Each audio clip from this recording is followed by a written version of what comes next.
السلام علیکم، میں ہوں عابد اندلیب، اس وقت موجود ہیں ہم سپریم کورٹ میں. آج بہت بڑا ایونٹ فل دن تھا. ابھی تک بینچ کا معاملہ کلیئر نہیں ہو سکا. کیا چل رہا ہے سپریم کورٹ میں؟ کچھ ملاقاتیں بھی ہوئی ہیں. صدیق جان صاحب سے ہی بات شروع کرتے ہیں. اسد اللہ خان صاحب بھی ہمارے ساتھ ہیں، ذوالقرنین صاحب بھی ہیں، شاہد سکلین کیونکہ 5 رکنی بینچ کا معاملہ ہے تو 5 رکنی ہم نے پینل تشکیل کیا. صدیق صاحب پہلے آپ بتائیں کہ یہ آپ کا کیا کہنا ہے، یہ سب کیا ہوا؟ یار دیکھیں، بات بڑی سادہ سی ہے اس وقت، کیونکہ الیکشن رکوانا ہے اور بہت سے عہدوں پر بیٹھے ہوئے بہت سے لوگ، بہت سی شخصیات کو لگتا ہے کہ اگر عمران خان آ گئے تو کام خراب کر دیں گے. تو اس کے لیے پھر ظاہر ہے جوڈیشری کے اندر سے بھی جوڈیشری پہ اٹیک ہو رہے ہیں، جوڈیشری کے باہر سے بھی ہو رہے ہیں، پارلیمنٹ سے بھی ہو رہے ہیں، آڈیوز بھی جاری کی جا رہی ہیں. اور پھر مریم نواز صاحبہ میں بارود بھر دیا گیا ہے کہ آپ جا کے اور پڑھ جائیں ججز کو، ہم جانے اور ہمارا کام جانے، کوئی مسئلہ نہیں ہے. وہ جج کی تصویریں چلا کے الزامات لگا رہی ہیں، پارلیمنٹ میں جج کے خلاف تقریریں ہو رہی ہیں، اندر سے فیصلے آ رہے ہیں. تو بڑے سخت قسم کی جو ہے وہ سخت قسم کا حملہ ہے سپریم کورٹ آف پاکستان پر.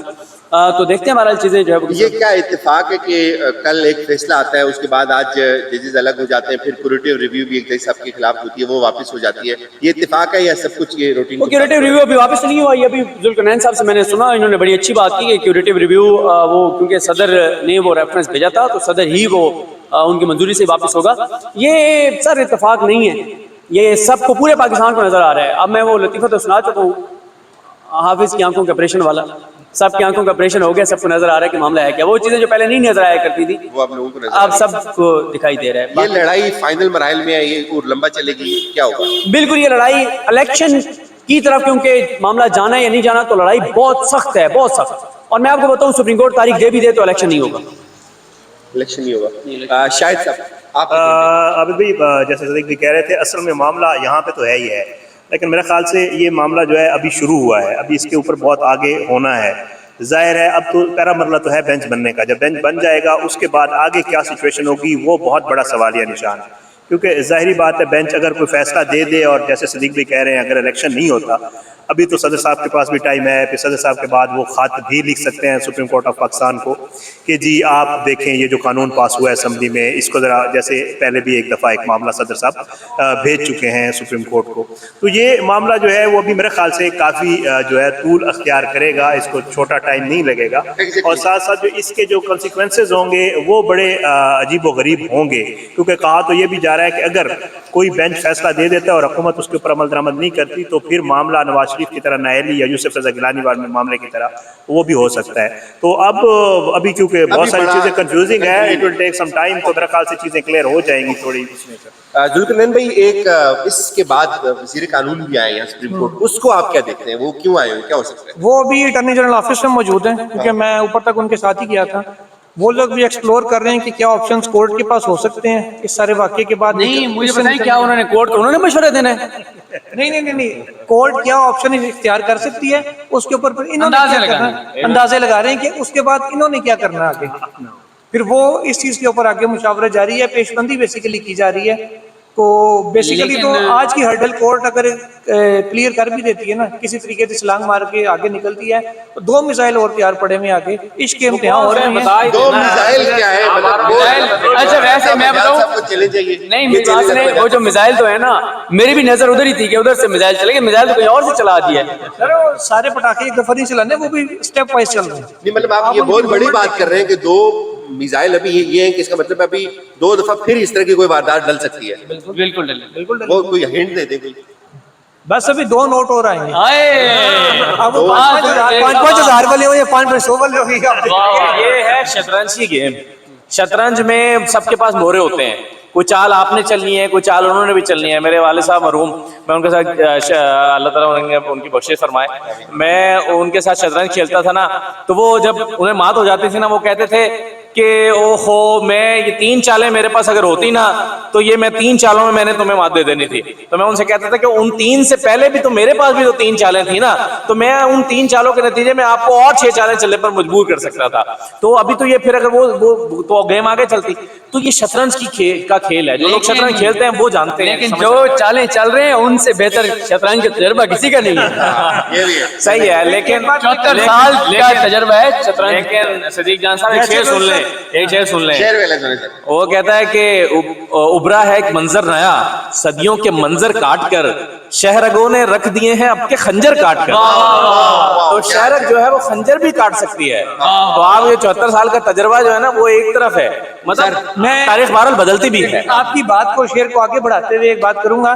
اسلام آباد میں تو اس وقت کالی گھٹائیں چھائی ہوئی ہیں, لیکن ساتھ ہی ساتھ آپ دیکھ رہے ہوں گے باران رحمت برس رہی ہے, اور لاہور میں بھی کچھ مسئلہ کافی کلیئر ہو چکا ہے. لیکن نہیں, اس سے زیادہ آج بہت اچھی خوشگوار خبر آئی ہے صبح صبح, میں اس سے زیادہ مزید کی بات اچھا میری بات سنیں, میں نے نا اسد اللہ خان صاحب سے پہلے بھی پوچھا تھا کہ سارے بدل اے بارش اے ہوا اے موسم کیا آ جاتی ہے.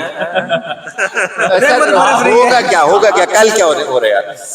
لیکن کل لڑائی ہے یار, کچھ بھی نہیں کہا جا سکتا. جیسے اسد اللہ خان صاحب نے کہا ایک چال ادھر سے چلی جائے گی ایک ادھر سے چلی جائے گی, لیکن یہ ہے کہ اس وقت چیف جسٹس پاکستان ظاہر ہے ہر طرف سے اٹیک ان کے اوپر ہے, پارلیمنٹ کے اندر سے بھی, اور ہر طرف سے آڈیو جاری کرنا, یہ گندے کھیل کھیلنا, خبریں بنا بنا کے میڈیا کو بھیجنا. لڑائی ہے سر, کیونکہ بات وہی ہے کہ الیکشن کا نام بھی جو لے گا اس کے اوپر اس کے خلاف بہت سخت چیزیں ہوں گی. فل کوٹ کا کتنا جو ہے امکان ہے؟ کچھ لوگوں کا یہ مطالبہ ہے کہ اب بھی فل کوٹ بن جائے تو شاید سارے مسائل فل کوٹ میں رکھے ہوئے ہیں. دیکھیں جو بات ذوالقرنین صاحب کر رہے تھے نا, میں اتفاق کرتا ہوں اس حد تک. یہ تو کہہ رہے ہیں نا 12 رکنی, میں کہتا ہوں 13 رکنی بنائیں, شاید اس سب کو بھی بٹھائیں. قاضی صاحب اور امین الدین خان صاحب بیٹھ نہیں سکتے, 13 رکنی بٹھائیں اور معاملات کو آگے لے کے چلیں. نہیں نہیں نہیں نہیں نہیں, یہ تو اب ایک نیا معاملہ ہے نا. یہ جو سپریم کورٹ کے حافظ والا کیس آیا جو 3 رکنی بینچ میں حافظ قرآن والے کیس میں, MBBS والے کیس میں جو آرڈر جاری کیا ہے کہ سپریم کورٹ کے تمام ہی بینچز کو سٹے دے دیا 184(3) کے مقدمات سننے سے, اس 1 پوائنٹ کے اوپر فل کورٹ بنانے کی ایک تجویز اس وقت زیر غور بھی ہے. یہاں سے اوپر ایک 4تھی منزل کے اوپر, 3ری فلور منزل کے اوپر, وہاں یہ ڈسکس ہو رہی ہے کہ جو ایبل ججز مینس کہ وہ جنہوں نے اپنی رائے اس کیس میں نہیں دی, ابھی تک نہیں دی, باقی سارے مینس کے جو 12 ججز بچتے ہیں کیونکہ 15 اویلیبل ہیں, ان پر مشتمل ایک فل کورٹ بنا دیا جائے. وہ اس چیز کو ڈیسائیڈ کریں کہ کیا سپریم کورٹ کا ایک بینچ باقیوں کے اوپر سٹے آرڈر دے سکتا ہے یا نہیں. اس حوالے سے بعض جو حکومتی وکلاء ہیں وہ دے رہے ہیں حوالہ 1997 کا جسٹس ارشاد اصغر خان کے فیصلے کا. اس میں جسٹس سجاد علی شاہ کو سماعت سے روک دیا تھا. اس کیس میں ان کی جو اپوائنٹمنٹ کا ایڈمنسٹریٹو آرڈر تھا اس کو سسپینڈ کیا گیا تھا. یہاں پہ کسی کی اپوائنٹمنٹ سسپینڈ نہیں ہوئی بلکہ جوڈیشل آرڈر سے باقی جوڈیشل بینچز کو سماعت سے روکا گیا ہے. یہاں پہ اگر جج گاڑی کا چلان کر سکتا ہے تو وہ باقی بینچز کو بھی تو روک سکتے ہیں. کرنے کو تو بہت کچھ ہو سکتا ہے. Sir last question, but if supreme court کے حکم کے بعد بھی الیکشنز نہیں ہوتے, اس ملک میں کیا ہوگا؟ انارکی, انتشار, فساد, اور جو یہ کرائیں گے ان کو فرق نہیں پڑتا, ان کے باہر اثاثے چلا دیں, سب کچھ ہے, وہ یہاں سے ٹکٹ کٹائیں گے باہر چلے جائیں گے. آپ کیا کہتے ہیں سر اگر الیکشن نہیں ہوتے؟ دیکھیں الیکشن نہیں ہوتے تو الیکشن کے بعد جو ہوگا وہ بھی آئی نہیں ہے پاکستان میں. تو دیکھیں نا, مطلب مارشل لا کی بات, دیکھیں ہمارے ملک میں کسی بھی امکان کو رد نہیں کیا جا سکتا اور کوئی بھی قدم غیر آئینی نہیں رہتا. آپ نے پڑھا نہیں ہے وہ مہتا صاحب والی جو 3ری ایپیسوڈ آئی ہے, اس میں باجوہ صاحب کہتے ہیں کہ پرویز مشرف پہ کیسے ہاتھ ڈال سکتے ہیں ہم اپنے چیف کے بارے میں.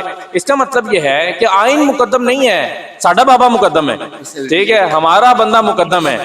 تو اور چیز دیکھ لیں, ایمرجنسی لگانے کے خلاف آرٹیکل 6 کا مقدمہ اور فیصلہ موجود ہے کہ اس میں سزائے موت ہوئی تھی. مارشل لا کے خلاف اب تک کوئی عدالتی فیصلہ موجود نہیں. کلوز کریں. موسم اچھا ہے. یہ سپریم کورٹ کی صورتحال ہے, بڑے ایکسپرٹ لوگ ہیں, سب نے اپنی اپنی اوپینین دی, لیکن 2-3 چیزیں بہت ضروری ہیں.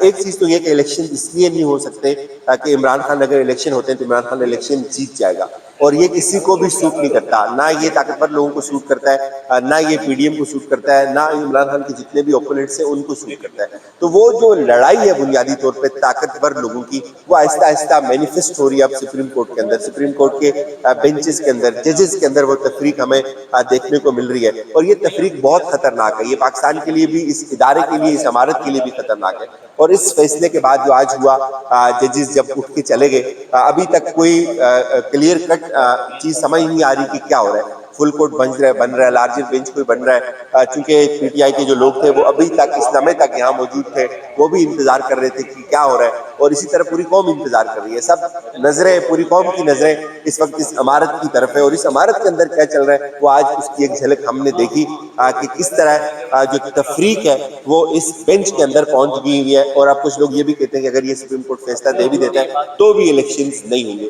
اجازت دیجیے, اپنا خیال رکھیے گا. خدا حافظ.